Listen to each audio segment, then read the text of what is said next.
Swastiastu, nama dia Ika Dek Risma Kurniawan. Nama panggilan Dek Risma. Alamatnya Jalan Nusa Indah, nomor 44, Sumerto, Denpasar Timur.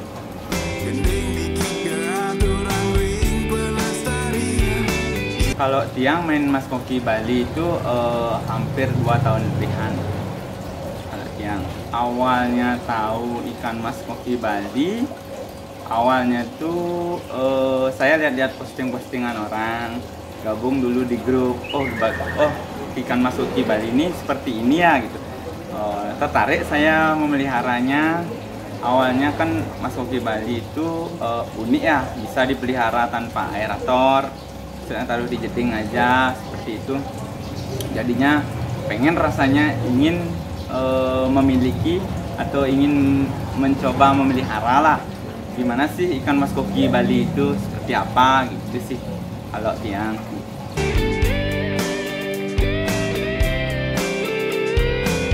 Kalau tips memilih air untuk Tiang pakai air sumur ya. Kalau air sumur saya pakai langsung dari keran, saya masukin, mungkin didiamkan sebentar 30 menit, terus saya masukkan ikan. Aman sih menurut saya. Kalau pakai air pump mungkin harus diendapkan 1 kali 24 jam, karena nggak tahu air pump itu kan mengandung kaporit, jadinya tuh ikan tuh butuh beradaptasi lah buat dia gini lah, apa namanya, biar nggak kayak istilah Bali itu siap gitulah.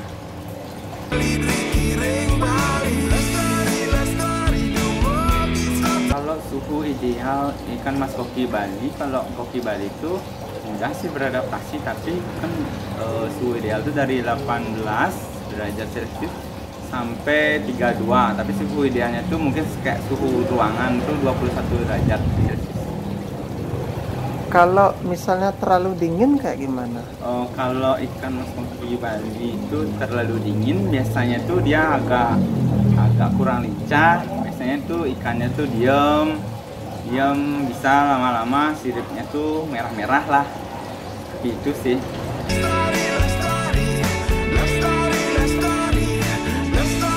Sirkulasi kolam itu kita buatnya tuh biar nggak langsung ikan langsung isi mesin. Mungkin kita harus isikan filternya itu juga kita buatnya jangan terlalu besar, biar nggak anak-anak ikan yang terlalu kecil masuk. Jadinya itu sirkulasinya tuh nanti beli pakai kalau gini media biologinya bisa pakai karang jahe atau biobol. Nanti kalau sisanya kita pakai dah kayak biofoam atau enggak kapas yang ada di pasaran yang putih itu buat menyaring kotor-kotorannya tuh.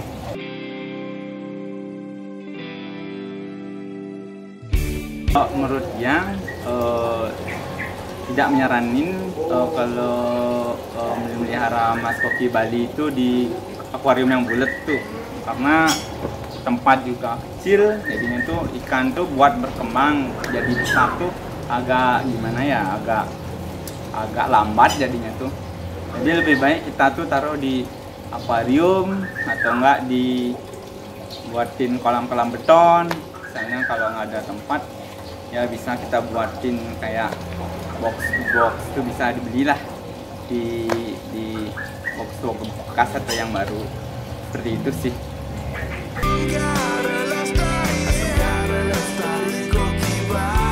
Kalau saya pemberian pakan, kalau untuk anakan usia 2 bulan ke atas kan udah bisa pakai pelet mini atau PF500 bisa dipakai. Nah kalau kayak itu yang karena mengejar body, maksudnya mengejar pertumbuhan, biasanya tuh setiap 1 jam sekali saya kasih makan, tapi nggak terlalu banyak.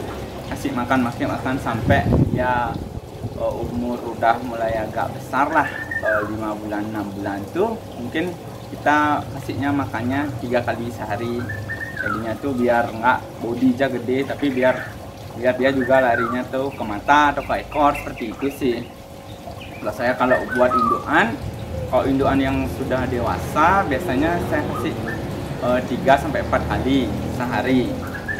Kalau yang agak kurus tuh biasanya saya support bodinya biar agak gendutan, baru saya kasih sesuai yang kayak yang lainnya 4 kali sehari, 3 kali sehari lah, seperti itu. Kalau misalnya untuk pakan alami gimana? Kalau pakan alami saya rekomendasikan dari anakan buraya sampai umur 3-4 bulan boleh pakai pakan alami biar untuk cepat besarnya lah. Kalau yang dewasa boleh juga sesekali, seminggu sekali dikasih jentik biar mau telurnya tuh mungkin matang, biar ikannya tuh cepet kawin. Itu sih orang-orang seperti itu dibilang.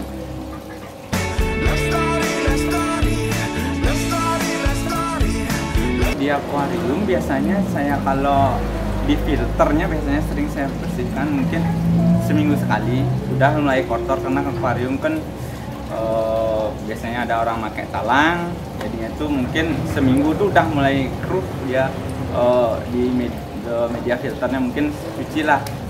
Kalau di air biasanya tuh mungkin sebulan sekali, kecuali udah airnya tuh agak keruh banget, mungkin saya kuras setengah, saya tambah air baru, seperti itu. Kalau pemeliharaannya tuh mungkin dijaga kualitas airnya aja sih, karena biar nggak kita juga sisa-sisa pakan tuh masih banyak di akuarium, jadinya tuh bisa menyebabkan amonia naik, jadinya ikan tuh bisa dibilang kayak keracunan lah, bisa menyebabkan sakit sampai kematian, seperti itu sih. Kalau lumut pada kolam tuh dihilangin? Kalau lumut pada kolam biasanya saya biarin sih, karena itu pakan alami buat ikan juga, kayak spirulina untuk menambah warna atau gimana ya, maksudnya kita nggak sibuk, nggak bisa sempat ngasih makan, bisa pakan alami buat ikan. Itu sih menurut saya.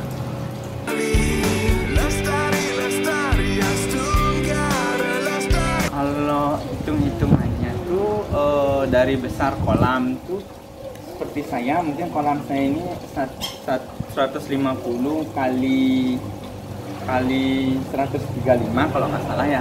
Saya isikan ikan dewasa dan beberapa remaja, ada 15 ekor tuh masih bisa menampung. Tergantung gede ikannya juga. Kalau ikannya gede-gede semua lebih baik lah kalau diisiin hanya 70%-an lah atau 60%-an gitu. Biar juga perkembangan ikan semakin bagus. Kalau terlalu padat juga gini apa namanya tuh, ikan tuh agak susah dia besarnya, lama lah gitu bisa dibilang. Jadinya tuh kalau pengen ikan kerdil nggak apa-apa, yang penting ada oksigennya banyak untuk di kolamnya tuh sih.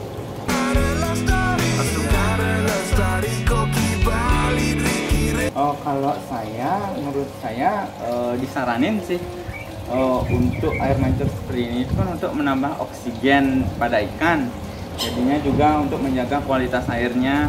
Terus air sisa bekas kotoran ikan masuk ke filter, terus dibuang lagi dengan air baru, seperti itu sih Bi. Kalau media paling bagus menurut saya sih di kolam, karena koki Bali itu enak dilihat tuh top view-nya, maksudnya dari atas lah. Kalau dari kolam yang penting kolamnya tuh dijaga kualitas airnya, kasih makannya juga jangan terlalu banyak, maksudnya itu secukupnya. Intinya tuh jaga suhu air, kebersihan kolam atau kualitas airnya, sama pemberian pakan. Itu aja sih kalau koki Bali.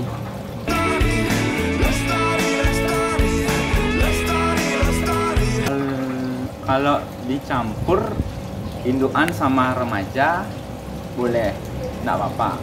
Maksudnya remaja tuh umur 6 bulan ke atas lah. Kalau buat indukan sama anakan yang umur berapa ya, yang agak terlalu kecil, dia tuh agak susah misalnya kita memberikan makan. otomatis yang gede lebih banyak makannya, yang kecil jadinya tuh agak lebih sedikit lah dia makan, jadinya tuh pertumbuhannya tuh agak kurang kalau buat yang kecilnya. Itu sih lebih baik kita berikan kolam buat yang bodinya yang agak kecilan, biar dia udah agak besaran baru mungkin digabung ke kolam utama. Itu sih seperti saya.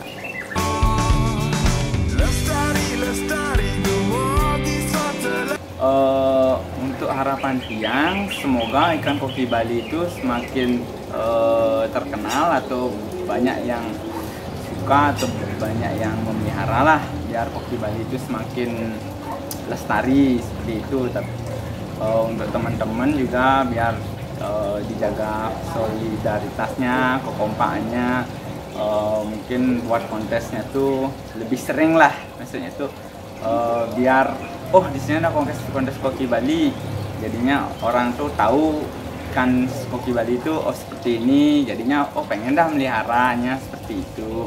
Jadinya yang penting jaga kekompakannya sih sesama penghobi.